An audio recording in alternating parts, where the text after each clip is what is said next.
burn me. Okay. Hi, everybody. Okay, I don't know what exactly is going to come out because there are flames very close to my face. Oh, my God. Oh, my God. Flames. Oh, my God. Hold on. Oh, my God.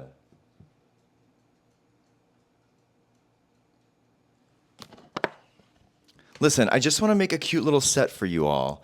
And last week, you remember I brought out this Pansy Ceramics jock young man on all fours, and it's a candle holder, and I didn't think it really popped on the set. So tonight I have actual candles in them, so you can see how nice it looks when it is all done up. But I am close to these flames, and if I spontaneously combust, call 911. But by the time you're watching this, well, I guess you won't watch this because I won't be able to upload it. Anyway, welcome to this week's show. Things are chaotic. I don't know if this is even going to happen because I flew to New York. Yes, I was in first class, not to brag. I went to the first class lounge. My friends who already know the story, just fast forward.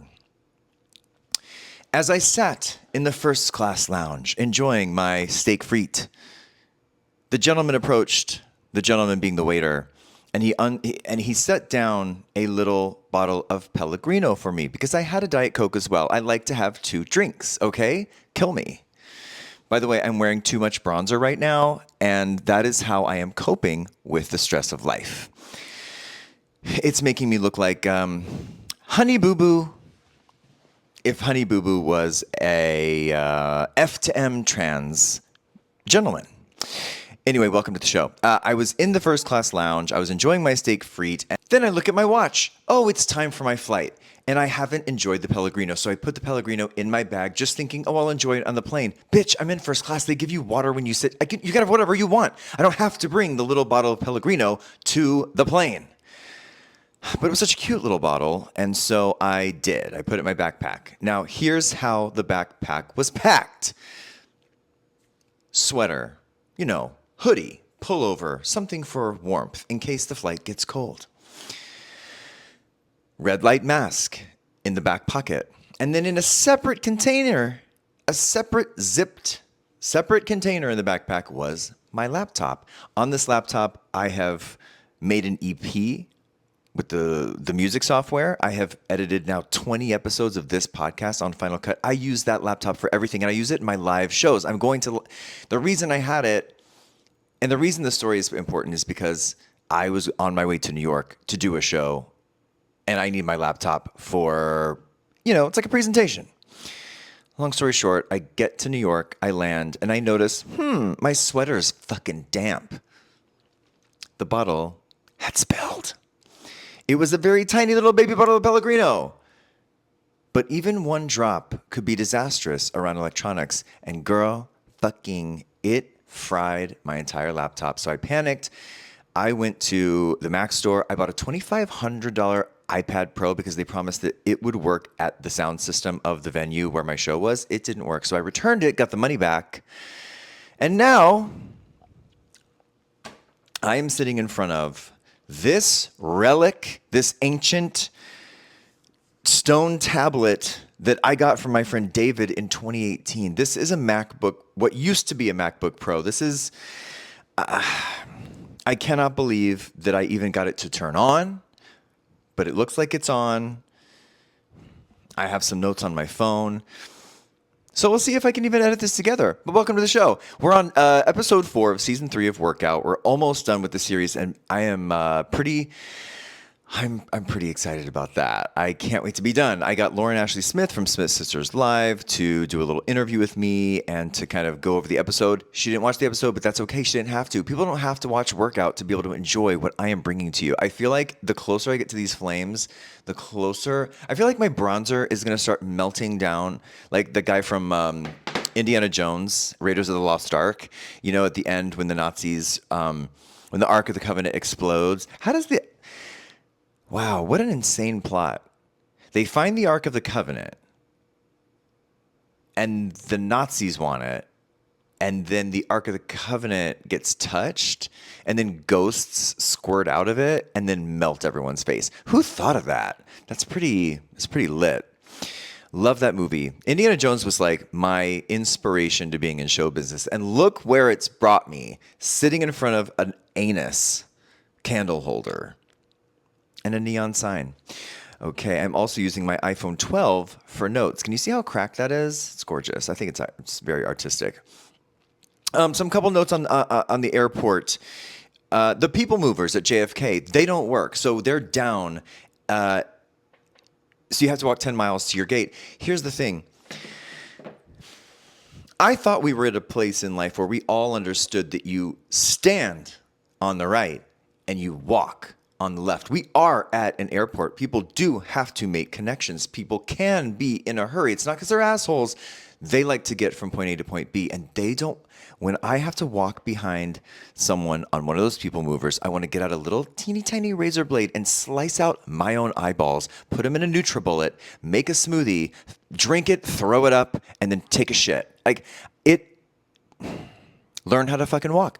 The other thing is, when families come to the airport of little kids, they have an hour or two to kill, and the kids get restless because they've then got to sit down on the plane for hours and hours. So the parents, I look around and I see it happening. They go, wow, we really need to burn off some of this energy. What could we do? And they look at the people mover and it looks like, what? Some sort of fucking ride at Disneyland. So that's the other thing I have to battle on these things. It's not just slow-ass people who don't know how to stand or walk. Stand on the right, walk on the left. There's also signs that say, stand on the right. I also have to battle these children who are playing as if it is Mr. Toad's Wild Goddamn Fucking Ride. But that's okay. That's not going to change. I'm going to live in acceptance because people they're not stopping having children, although the birth rate in this country is down. The other thing that parents are doing, I've noticed, they're talking to their kids. Here's what I think has happened. There must be some parenting book out there that says, talk to your kid, just be overly verbal with them to make sure they're learning how to fucking talk. These kids can't talk. These kids they're not speaking yet. They're too young. They're infants. They're baby. They're zygotes. They're spermatozoa. They're fresh out of the pussy. And these parents are talking to them. There was a woman trying to explain what a revolving door was to a 6-month-old. And she was like, do you know how this works? Have you ever seen a revolving door before? No, you fucking bitch. And if you had, you would have known that she... I'm actually fine with it. Oh my God, I spilled wax on my desk. Ugh. Anyway, here's some annoying things that happen besides all those children. White men, why are they cutting in front of... White straight men, it's not that they're just screaming on their phones. They're also just... They have no problem cutting. And I want to ask everyone this. I mean this honestly. Am I invisible? I'm very large. I'm 6'2". I'm 215 pounds. For some reason, just straight old white men just want to cut in front of me. I'm not even there. And I can't say anything because then I'm going to be an asshole. So I'm just giving lots of dirty looks, which is hard when you have Botox. See, I'm giving one right now. JK. I went to the Love Island watch party for Threads. This is a whole thing. I was so flattered that, listen, no shade or offense to Threads, but Threads sucks. Threads is insane. What is it? It's Facebook moms in like a meat spanking circle. I don't know what they're doing. It's rage bait, and I get into trouble on there. But I was so flattered that I got invited to the Love Island reunion watch party, sponsored by Threads. I wanted the free merch. They always give out a Stanley Cup or something like that. So I said yes. Got the Smith sisters invited. That was really fun. I show up and they go, okay, you need to thread all night long. Meanwhile, I don't thread, but I reply to MAGA conservative Christian types. Because the algorithm has learned that I like rage bait on there. I'm in the process of changing that. And I will bring a couple of these up with Lauren because we talked about it a lot. I am so sick of chatting with drivers and Ubers. I put quiet ride every single time, and I don't know what it is about me. I'm not giving off let's chat. I'm not. I know I'm not. But these guys, these straight guy drivers driving the Ubers, they just want to chat me up like we're going to be homies. I hate the word homies. Homeboy. What is who? When somebody calls me a homie, I want to run for the hills. I want to put my head in a people mover at the airport and then just get trampled over by a bunch of fucking kids to death. That's why I'm transitioning to Waymo. I think I'm sweating through this shirt. These candles are also very hot. This better look cute because I'm risking my life and limb. I'm literally staring at this little statue's ball sack. I'm looking at his ball sack and his butthole. But it's a really nice piece. Oh my God, I forgot the banana. Here we go. It's the banana too. I love pansy-ass ceramics. I'm trying to pee less. I was reading this article about how if you train your bladder to not pee all the time, you won't have to pee all the time. Which came first, the chicken or the egg? Which came first, the piss or the having to piss? You know what I mean? Like, it's basically, I always am afraid that I'm going to have to pee, like during a play or a movie or something. So I make sure to go so many times before I get in there. But that's training your bladder to go anytime you have any pee in there. And like when I'm at the gym, even if it's one drop, I get it out. I don't want to have any pee in me. But I was reading this article about how if you just spread it out a few times, your bladder will learn to, expand. I don't know. Where even is the bladder? Is it under the balls or is it behind the dick? It's like in between, right? It's like up the ass. God, it's amazing to get to this age and not know exactly where one of my body parts is. I don't know where a lot of my body parts are. Where's my gallbladder? Is that up my ass too? I know I have I was going to say prostate, but I don't know if I have a prostate because what these gay guys are out here describing as feeling amazing does not feel good to me. Some guy was like, I'm going to give you a prostate massage. And I said, you know what? Go for it. Have at it. Be my fucking guest. You're not going to find it. And he couldn't. I mean, I don't know. Maybe I am intersex. Maybe I'm a woman. Maybe I am trans. I don't know. Fuck. All right. I'm practicing peeing less. That's great. I started watching The Gilded Age. Do you say pamphlets or pamphlets? That is a red flag. That is a line in the sand that I have with certain people. And if you're someone who says pamphlets and not pamphlets, you and I will need to be parting ways as acquaintances. If you're someone who says pamphlets and you know me, block me now. It's kind of like coupon and coupon. See, I can kind of look the other way because I kind of say both, but I would never say pamphlet. Pamphlet is a unfortunate word. Is Trump dead? I mean, I'm trying to not look at the news while me and Andy are off. He is not dead. I'm so sick of hearing this. And that's the other thing. It was all over Threads. Everyone on Threads was like, oh my God, yeah, here's the proof that he is dead. And maybe he is dead, but just, I want us all to kind of try to find some other stuff to talk about. I'm also trying these sleep patches. It's called the Good Patch. And I had to look pretty closely because everything that I ingest or, especially like a sleep aid or anything like that, I have to really scour the back because I have to make sure they're sobriety safe. Because I would hate to take a sleep aid, like a skin patch, just to sleep and then wake up with my sobriety compromised. But in here, it's melatonin, hops. What's hops? Is that like beer? Maybe it is a relapse. Oh my God, maybe I shouldn't wear it. Valerian root, black pepper extract. I think that's pretty safe. And adhesive, and 10 milligrams of melatonin per patch. I really love a patch. I was addicted to fentanyl patches, but these are not. Excuse me. Oh my God, look at how strong these candles are. They didn't even blow out. These are not triggering. Fentanyl patches were, God, they were scary. When I first got sober, my main frame of reference for sobriety was the show Intervention on A&E. I'm going to put the patch on right now. Watch.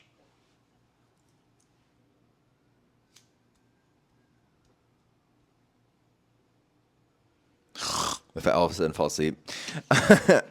Intervention. And I thought that that's how it went. When I knew I had a problem, I didn't think, I should just go to an AA meeting or I should ask a friend. I was like, okay, well, the way this is going to go down is I need to cause a huge mess, and I need my friends and family to sit me down, send me to rehab for $50,000 or more, and then I can have a life beyond my wildest dreams.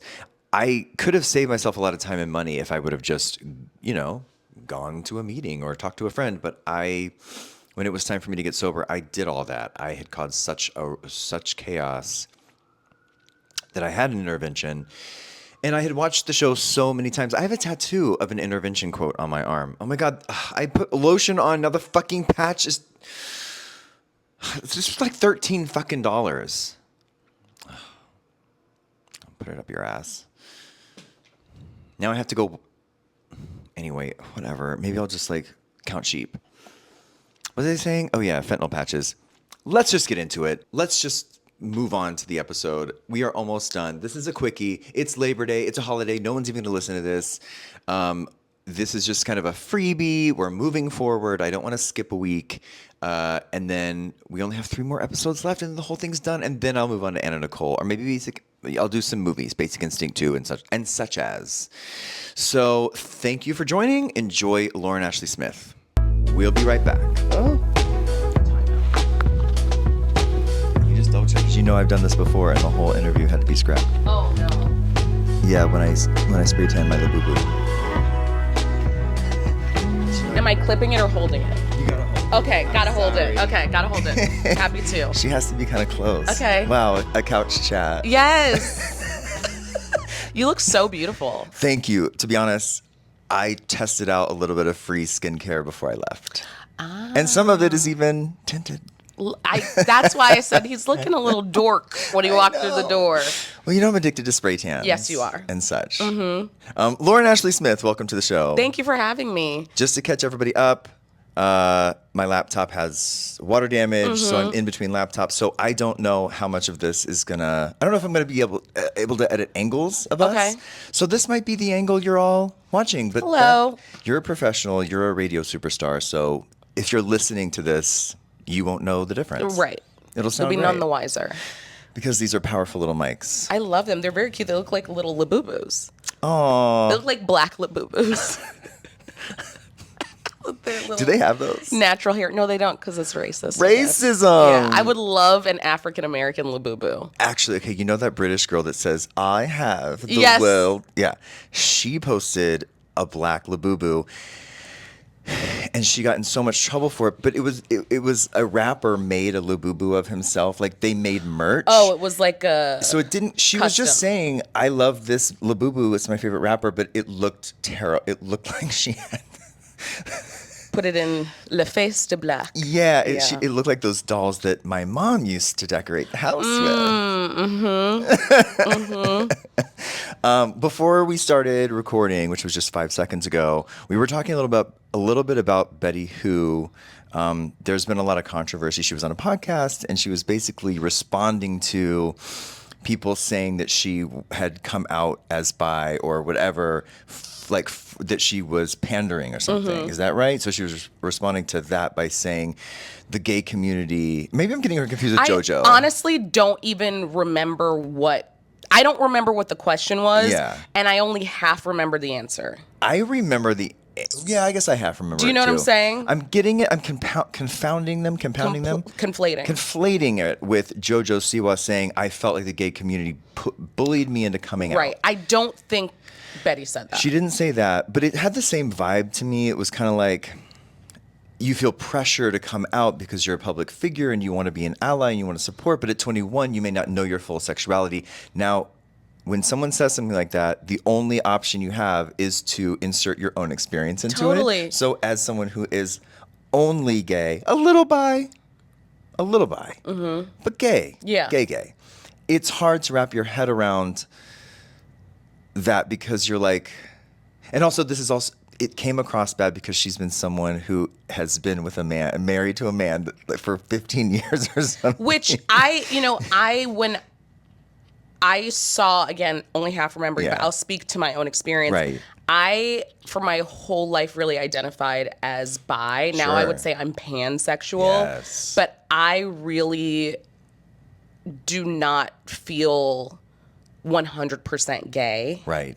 And I can see how, like you just said, it's a confusing thing to wrap your head around if you don't feel that way. Right. And I know, as someone who has a lot of, I try to be open to everyone else's experience. I always check myself saying, okay, well, that's the filter I'm looking at this through. So I don't really know. But then I'll also say that I have noticed only girls, young girls, who want to be cool. They say they're queer, but they have they maybe kissed one girl, like drunk, and then they're like, but I'm queer, because they want to be in the cool crowd. Which is funny because, as you and I both know, being gay was very much not the cool crowd as far as like, you know, like I would not categorize having my family not acknowledge my relationship and not show up to my wedding as being cool. You know what I'm saying? So it is a weird thing to mentally be like, oh, that's your way of like clout chasing, is like saying you're gay. It's like, be careful what you wish for. Also, I'm so happy that you are not having the same traumatic experience that I had. Exactly. And you're like, my friends who have teenage kids, they are not gay. I have a lot of heterosexual friends who have teenage kids, and they all are going through the same thing. They're like, the teens are gay. Yeah. And then they get to college and they go, actually, I'm just straight. Yeah. And so it's easy for people to say, oh, it's just a fad to say you're queer. And it's just a different experience from what we had growing up. And I also think, to be honest, like, were I born 50 years prior, I would have 100% just married a man. I would have married a woman. Like, and been a music like, minister at church. Yeah, I would have been like, well, I mean, I guess everyone thinks women are attractive and hate their husband. Exactly. Like, I just would think that's how it was. I think that the teenagers are the exact same as the teenagers were 10 years ago, 100 years ago, 200 years ago. But the culture has shifted where they feel safer being like, oh yeah, I'll kiss a girl. I don't like my little gay. And then maybe I'm not anymore or whatever. And it's just less dangerous and less judged, slightly so. But I think that I don't think that our insides have changed. I think the culture has changed. Wow, perfectly said. I wonder, if I were born today, if I wouldn't be just full-ass trans. Yeah. Because every picture of me as a kid is just with dress and heels on. And if I had looked around and thought that was maybe I would have thought. If it was a possibility, maybe I am, I just got chills. I don't think I'm trans, but my environment was my environment. And you code switch, however. Anyway, the reason I asked you that is because you said you saw Betty Who last night. Yes, phenomenal. I've never heard her sing, her Broadway stuff. Okay, I forgot she was in Hadestown. She was in Hadestown. Which I've never heard it. I've never seen Hadestown either. Oh, you would love it. That's what I heard. I don't know anything about it. I've never seen it. I've never heard a note of the music. And I hate steampunk bullshit like that.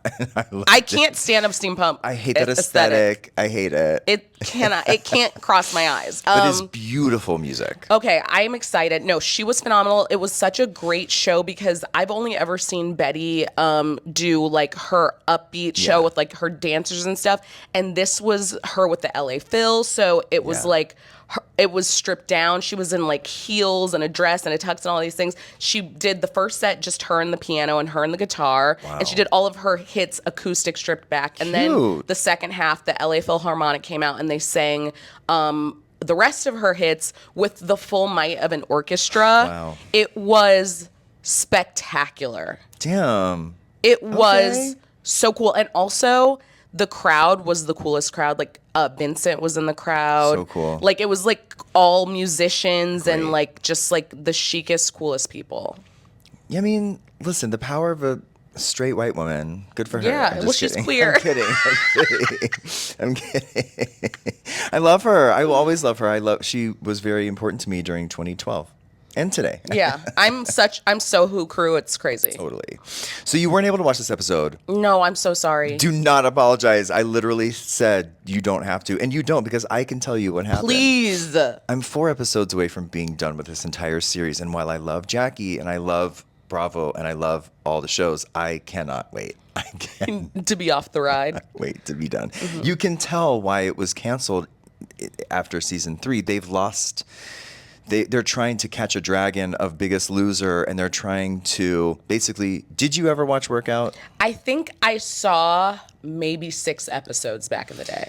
Like, I can remember it in my mind's eye, like the gym. I can remember her outfits, her haircut. I can remember the visual. I don't have any other frame of reference in that, though. Well, maybe just talk to me a little bit about being a queer or pan or whatever woman looking at, because for me, looking at it, it's incredible to see someone, just a lesbian out here having sex with women in the El Coyote bathroom, like tonguing down. I mean, you wouldn't see that today. That's what was happening on Workout? Season 1, she fucks Shut a girl in the El Coyote the bathroom. front Cameras door. rolling. They go in there, they do it. What year was season 1? 2006. Okay, because I think that is in, it's before, but my frame of reference for a show like that, did you ever watch The Real L Word? Okay, everyone brings that up on this show. Because everyone loves that show. My friend Alexandra produced it. The show is giving that. Yeah. But it was like full on pornography. Did you watch that? Loved it. Everyone loves that show. Loves that show. Because it was LA. It was basically like gay Vanderpump Rules. That's what Workout is. With cameras in their houses, like mounted to the ceiling. That's what this is too. And that's why I like it. I also think, not so much in the 3rd season, but at the beginning, I think they might have thought, this may not end up on TV. Let's do whatever. Let's just film it. Which you never get anymore. No, it's so curated, and like people on reality, and I love reality. Yeah. I love reality, but I miss the old days of shows when people didn't know what they could get out of being on reality TV. Like, I miss like season 1 of Love is Blind. Yeah. I miss the old like Bachelor shows where people were just going on there for the premise of the show. They weren't like, oh, I'm getting my blue check. Oh, I'm getting my influencer Make appearances. deal. I'm getting my, McMansion in, Studio Tarzana. City. Yes, like that time, like this time where people were just doing it for the love of being absolutely unhinged. I miss it.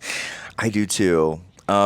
Jackie was a little ahead of the game because she at least figured out, I'll do a clothing line of athleisure wear that you can wear from the gym to cocktails, which nobody wants to wear. Yeast infection. No, not damp clothes. UTI.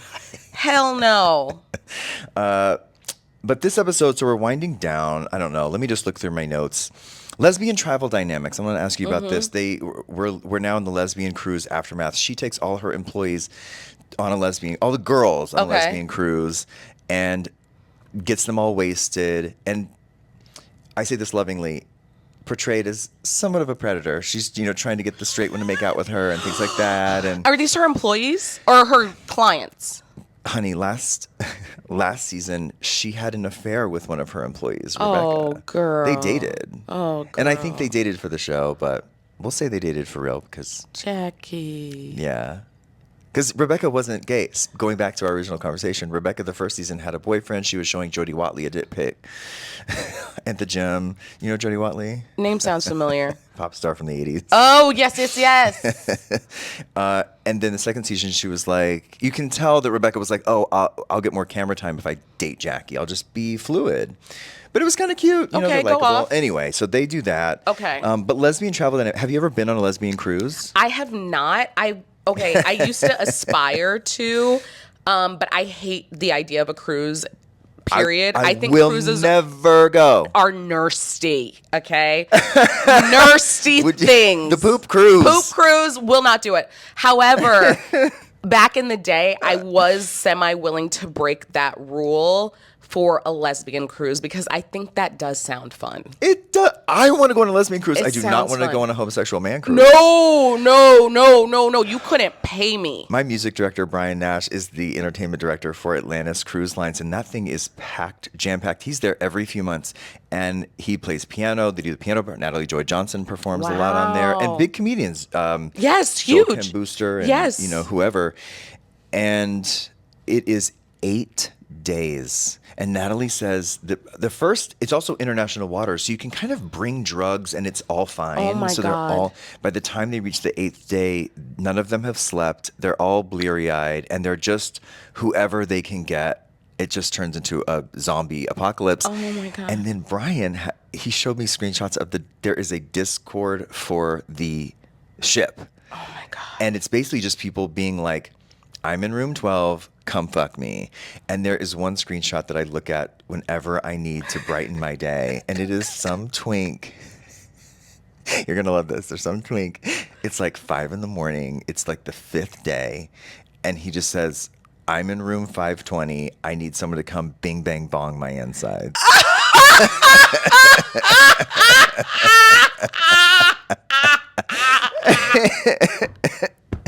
Bing, bang, bong my insides. Bing, bang, bong my insides is crazy. Sometimes I just will write that to Brian and I'll just Oh say, my God. hey, bing, bang, bong my Bing, insides. bang, bong my insides. Sweetheart. Oh my God. That is so funny. Poetry. That's beautiful. Poetry in motion. And for that, I would go on an Atlantis cruise and if I could perform for money. Yes. And if I could go from the stage to my room, back to the stage, then to like a private overlook where I could look at the mess. But not be in it. I don't want to No. interact. I don't want to catch their COVID.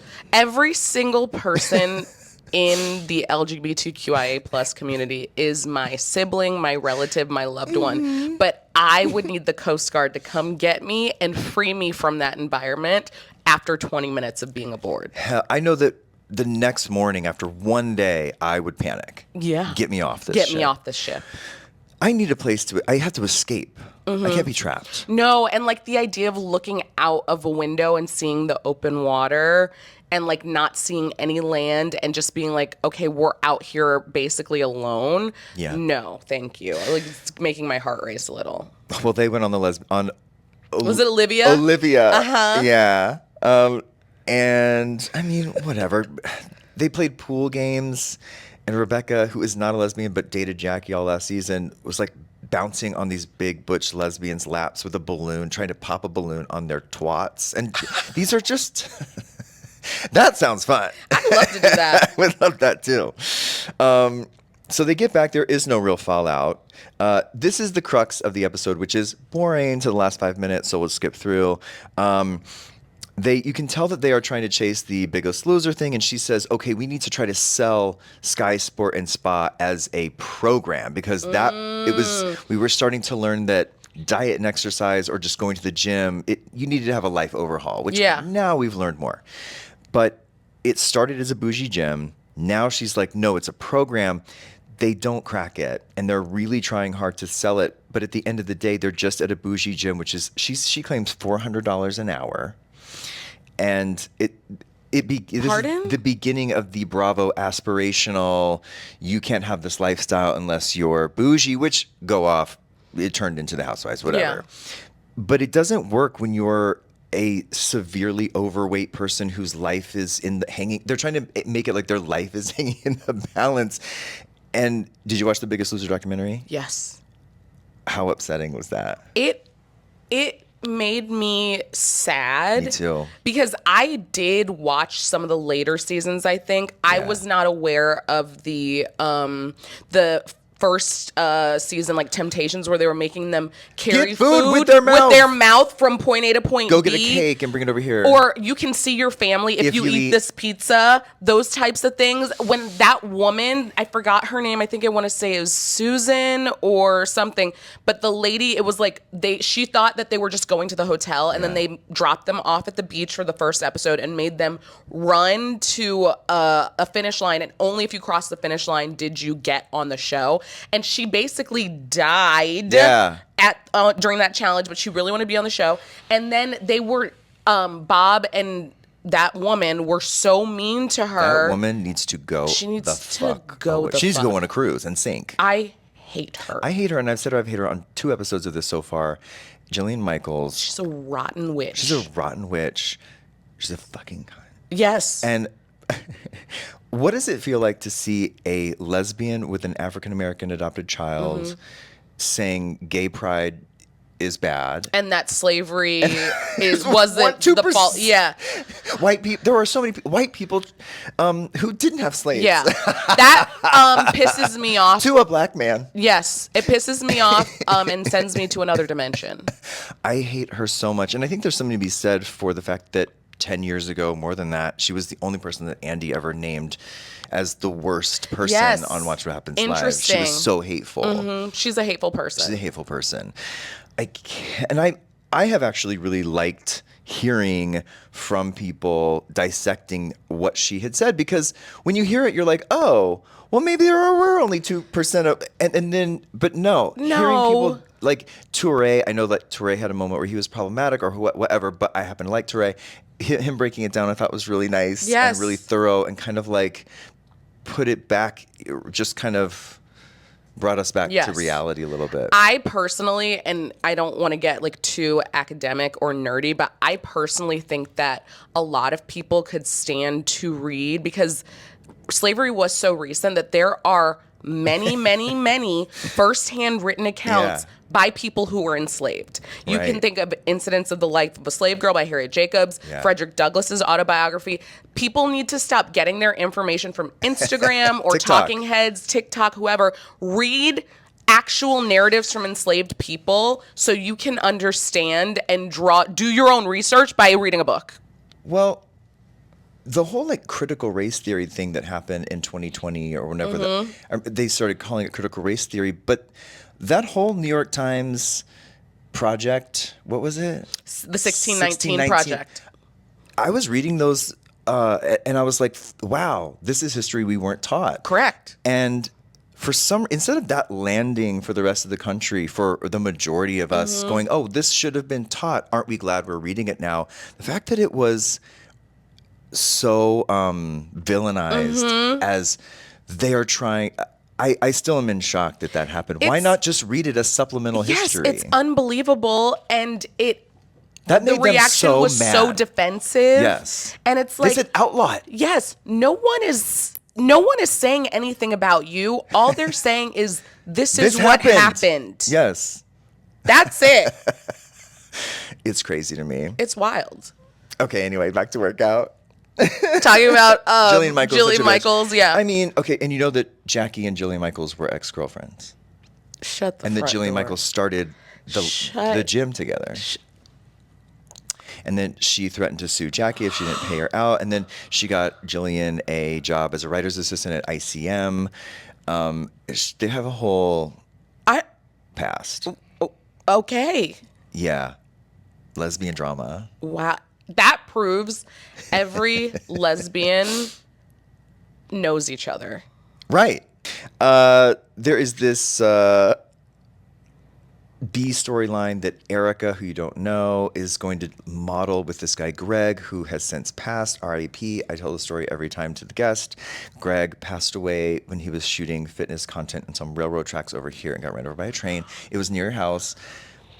Again, I'm not laughing at it, but it is always shocking to see someone hear that for the first time. Are you serious? Wait, may he rest, why was he filming fitness content on an active railroad track? I think they thought it was a sexy setup. Oh, that's so sad. He was hot. That's a horrible way to pass away. He died doing what he loved, is what we've been saying. That's fair. You know, and there was a film crew, so we're wondering, does the footage exist? And of course, Laura was saying a couple weeks ago, wouldn't you know the train, even if you have headphones in, even if you're not, that you would feel. Don't you feel like, oh my God, oh no, oh my God. So Greg invites, he's alive on the show. Okay. So he invites Erica to be a model at this modeling shoot. And this is the second time in a couple weeks that she's been invited to go. She's stunningly gorgeous. And every time someone's like, hey, will you be in this modeling shoot? She's like, what? Me? One of them was somebody said, hey, we need an Angelina Jolie lookalike. Shut up. And she's like, that's me? Crazy. It's crazy. I do not look like. She looks exactly like her. She's a supermodel. That's hilarious. Does she genuinely believe that? I think she's just a nice person and who doesn't. She is so gorgeous, but I think she's genuinely a sweet girl who doesn't want to seem like a bitch and stuck up her own ass. But I think she knows. I'm sure she has knows she to look know. good. She's pretty. The girls go to Catch Up. This is Before Your Time. I love seeing this show. I forget that all these places even existed. Ketchup, that sounds Blowfish. familiar. It was on Sunset, and the only reason I know where it was is because it looks down onto Mel's Diner. They're sitting there talking. Okay, so they added a woman of color this season named Lisa, who is an office administrative. And she's this beautiful, statuesque, like stunningly TV-ready woman, but she doesn't have anything to do because I don't think there was a lot of bookkeeping, although it was before lots of everything was in our phone, so she is carrying a lot of files around, which is kind of fun. But you can tell that her function there is to stir up drama, because by this point in the show, the Bravo had learned that no one wants to see actually people working out or even losing weight for that matter. They want to see the fights, lesbians fucking. Yeah, they want to see fights. So she also seems like she's on Klonopin. So Lisa, she's just like low asleep. Lisa kind of reminds me of like Meghan in Suits. Meghan Markle. And interesting. She's kind of walking around, looking pretty, doing business. She's like a power bookkeeper. Love that. I appreciate that Greg was the one person that when we see their photo shoot with their fitness photo shoot, and he's eating Dum-Dums from Crafty, and I always wonder who's eating the Dum-Dums. I've never seen someone take Dum-Dums. Eat the Dum-Dum. Crafty. I thought they were purely ornamental. Yeah. Because, like, who's eating the Dum-Dum? He is. He said that he's starved. His technique before going to a photo shoot is to not drink any water for like 48 hours and then carb deprive yourself so that when you get there, you look super extra ripped, which is probably why he needed the Dum-Dum to live. Yes. Yeah, he was fading away. Greg and Erica go to the same place that Jesse talked to the gay porn star who served in the Iraq War after their modeling shoot.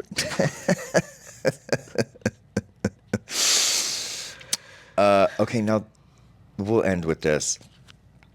The big blow up happens. Brian Peeler gets fired at the end of this episode, and he's one of the main characters from the get-go. Okay. He's now very MAGA, apparently, and like a Georgia, like good old boy. I find him hot. No one else does. Just exactly the picture you can imagine. Okay. Just like a football-y jock from high school. He has a friend who comes and works out with him in the late in the day, and Jackie and Lisa are in the office looking through the window at them working out, and Lisa makes a comment about her tits, and she says that they're so fake looking, she doesn't like her tits, and the woman's boyfriend is overhearing it and comes in and says she had cancer. Oh no. Oh my God. I can't believe he heard that. And then that was the response. So then what happens is, if I were Jackie, and I think her greatest achievement is that she knows how to be professional, even though she's making out with her employees and stuff. When something like this happens, she protects her business well. I feel like she would have said, oh my God, let's make this right. She would have gone to Brian and said, this was such a horrible situation, or I'll fire Lisa, because Lisa said it, like, do something. Instead, he comes and confronts her, Jackie, the next day, and he's like, something was said about my friend, and she was like, I'm not discussing it. And they blow up at each other. He calls her a bitch, and she fires him on the spot, and he leaves, and that's like the end of the episode, which is a huge deal. Like, no one's been fired yet. Is she someone? Okay. I think she didn't know production-wise what had been captured on camera yet, and when he did that, I think she was like, if I don't talk about it, maybe it won't be on the show. And so that's why she shut it down. If she knew that it had been captured and it was going to be in the cut, she would have taken the opportunity to go, wow, I must apologize. You know what I mean? But didn't she think that firing someone would ensure it would go in the cut? I don't know if they knew this yet. Honestly, I don't think they were savvy yet about the edit. Like, they got a new showrunner this season. when I was producing shows at this time, I was literally producing shows at the exact same time, and we were shooting just everything. You would ship it off to post, and then 8 months later, it would become something. And you were You none don't the know. wiser of what was going to be the story, the arc, any of it. Yeah, I mean, Wow. you know that you might have thought that. Yeah, I don't think you knew the Wow. basic gist, but you also didn't know when things were going to end up. Like, all the time they were like, oh, actually, that thing we planned on episode 2 is going to be the finale of episode 9. Post just was its own world. Yes. And that it makes was sense. months and months and months apart in a different team. And then they would do pickups and go, oh, we want to cheat this scene as something else. Like, it's very creative. Interesting. So that's the episode. 4 more, and then I'm going to move on to something else. You're free. Yeah. Do you know what the something else is? Have you announced it? I'm going to start doing some one-offs of movies. I'm going to do Basic Instinct 2, the sequel to Fun. Basic Instinct. Have you seen that film? I haven't seen either. What? I know. I didn't see a lot of movies like You're growing right. up We've talked about this. because we didn't have movie theater money. So we like did Blockbuster and stuff, but that's not one I don't think we would have been allowed to like rent. No, it is a pornographic Yeah. film. So I haven't seen a lot of movies.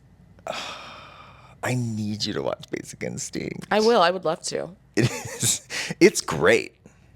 I bet it is. I mean, it's culturally like It's huge. a cornerstone. Have you seen Showgirls?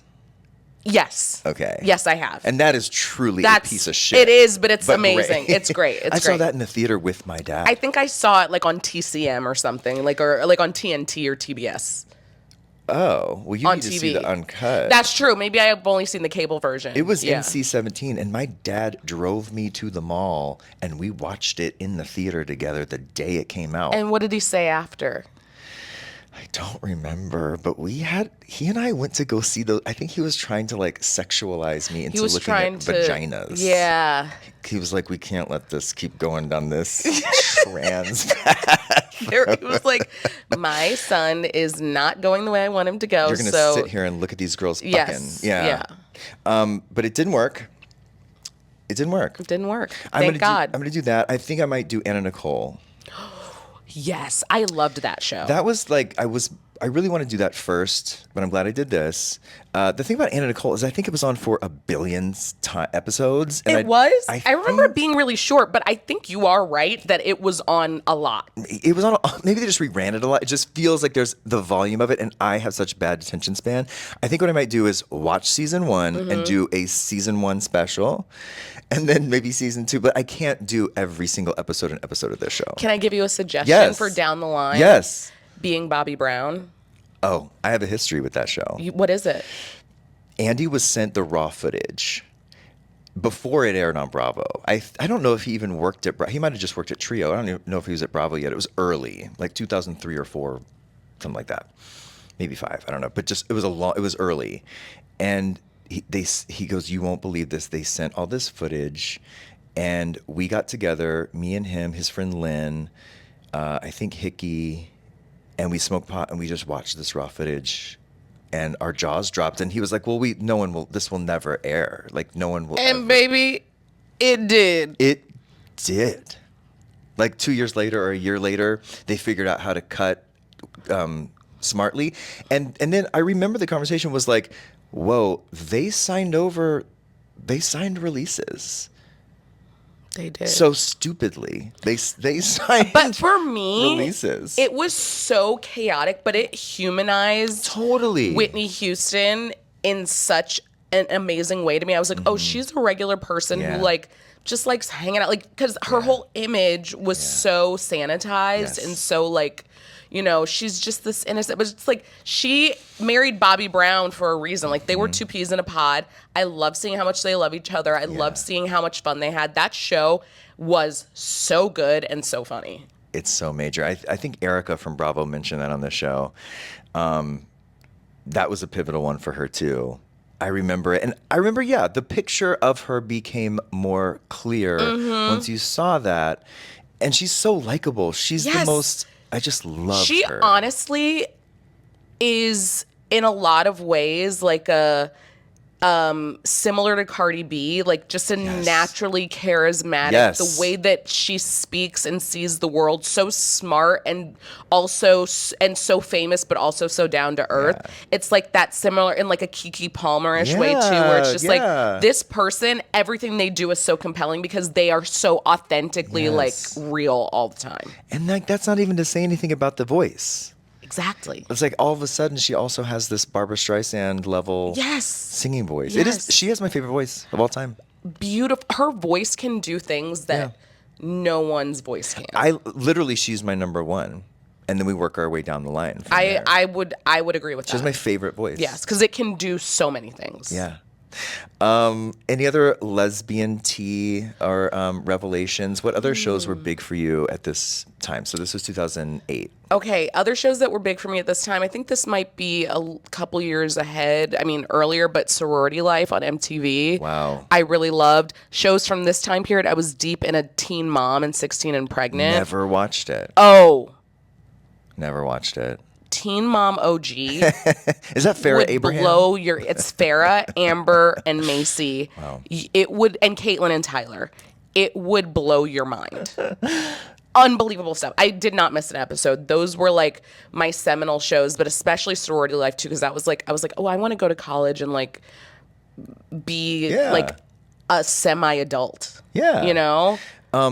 Smith Sisters Live this week. What will be covered? What will be covered? We are having Jeff Lewis on No. this week. Oh my God, fun. On Tuesday. No, I'm sorry, on Wednesday. Live? No, we pre-taped it. It was really fun. Sure. We are going to probably talk about, I think there's like the VMAs are coming up. That's next week. We're probably going to get into the last drop of Love is Blind UK. Great. Probably check in with our Love Island alums that are having a lot of drama. We had fun at that That party. was so fun. Was it fun? It was. I loved it because I loved being with you. I loved being with you and Lindsay and Rachel and Mariah and Brooke, and I liked the food once I got over my brain worms and decided to just eat rather than feel starving. I love those tendies. The tendies were so good. I went through and deleted all my problematic threads before that party. It was a party thrown by threads, so I thought if they're going to be looking at my threads, I should clean up my act because I have been going to MAGA people and really going off. And I love when I say that. Actually, but it's bad. I don't want to be putting that out there. You inspired me because I rarely was on threads until like maybe the past like 3 months, and I got into it, and I kind of didn't realize that anyone that I knew, but I didn't know. I called Andrew Cuomo a fat fuck. Well, and I told him in the same one after I saw you said that, I responded to him and I said, shut the fuck up. And so now, but I didn't realize that my sisters and my sister-in-law and all my family were on threads. So yesterday, my sister-in-law sent a text to the family. She said, in the words of Lauren, shut the fuck up. Because she was like, I didn't know you were out here on threads just telling people to shut the fuck up. When I am truly fed up, the only thing that I can think to say is shut the fuck up. That's all I can. I don't even want to get into it with you, but my sentiment is shut the fuck up. Me too.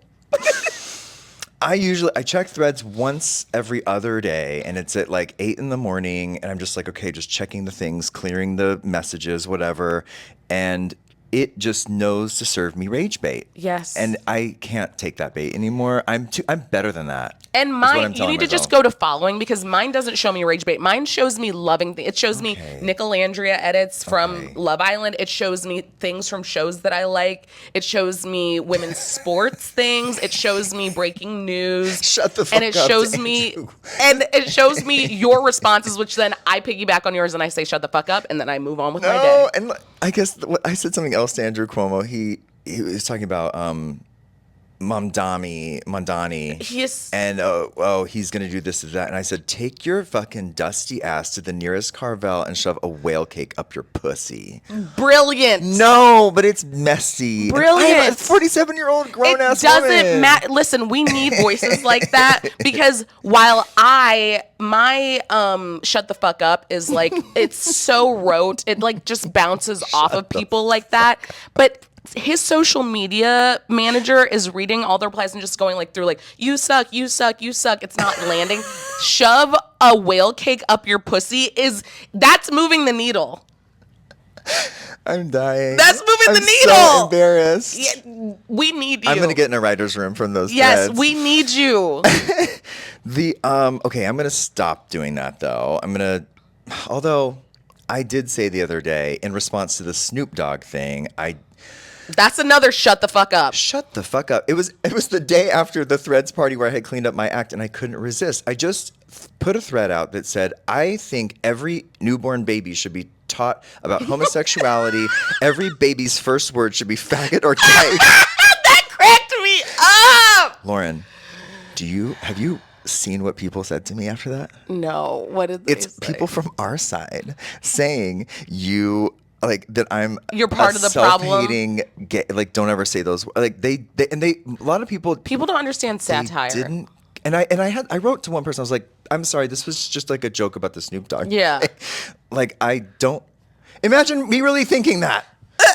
Are you fucking stupid? Are you These crazy? people are stupid. They're not Critical funny. thinking has gone out the window. And then this guy said something like derogatory, like and I said it was meant to be a joke, and he goes, not funny. And then I said something along the lines of shut the fuck up. to him. I don't know. This is the thing. I'm like sweating thinking about Threads. Threads is poison. I love it though. But I'm gonna do your thing. So I go to following. Yeah, following. You don't let Threads curate for you because you've given it too much information that you like the rage bait. I'm engaging. You're engaging with it. So you have to, or you have to start righting the ship in the sense that you have to find things that you do like, engage with that, and then your thing will decrease your rage bait post. Okay, one more question. Have you seen the Jussie Smollett documentary? Not yet. I'm gonna watch it tonight. I'm gonna watch it. Okay. I had a couple requests to watch Yeah. it. I think that might make me upset to watch. I think I might get mad. At him? Probably. But I will be watching it. I'm going to watch it too. And there's another one. There's another Netflix documentary that I need to watch. Okay.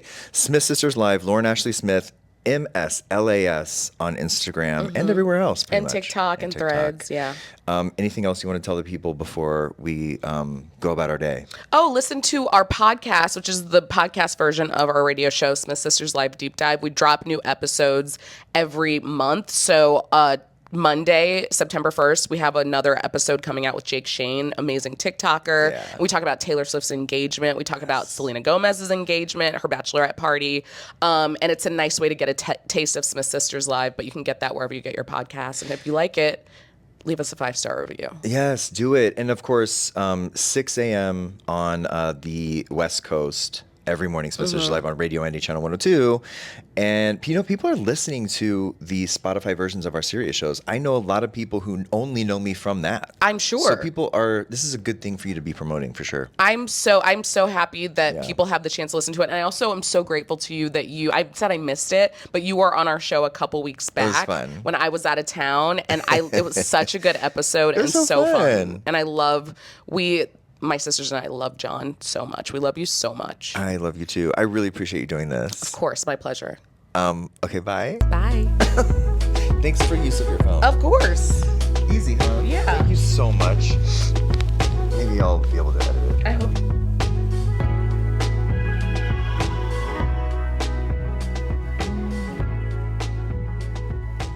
Thank you, Lauren Ashley Smith, for being the guest this week. Everybody, thank you for tuning in. Thank you for sharing this. Thank you for listening. If you're listening on audio and watching, if you're watching on YouTube, Show Pony is me, John Hill. I do the whole thing, even the editing and the posting, and even asking the ChatGPT what the description should be, because we want things to be SEO optimized. I'm so sick of that too. Like, just here's what it's about. Why do I need to go out of my way to make the robots understand figure it out? But that's the way it goes. Once again, thanks to Pansy Ass Ceramics for this gorgeous young man on all fours with his hole in the air. These candles are really lit in so many ways. Join us next week. Andy and I are off all week, and then we're back next week. I will be live on Tuesday with Pete Zias. Oh my God, I have to sneeze again. Oh, it went away. Follow me at John Arthur Hill on Instagram. Oh my God, I do have to sneeze. Why can't I just sneeze? I know I'm yawning. Oh God. What is going on with my body? Was it the am I allergic to the patch? I'm like sneezing, yawning at the same time. I'm having a meltdown. Okay, I think I'm okay. I think it's passed. That was so weird. Half sneeze, half yawn. Maybe I'm going through menopause.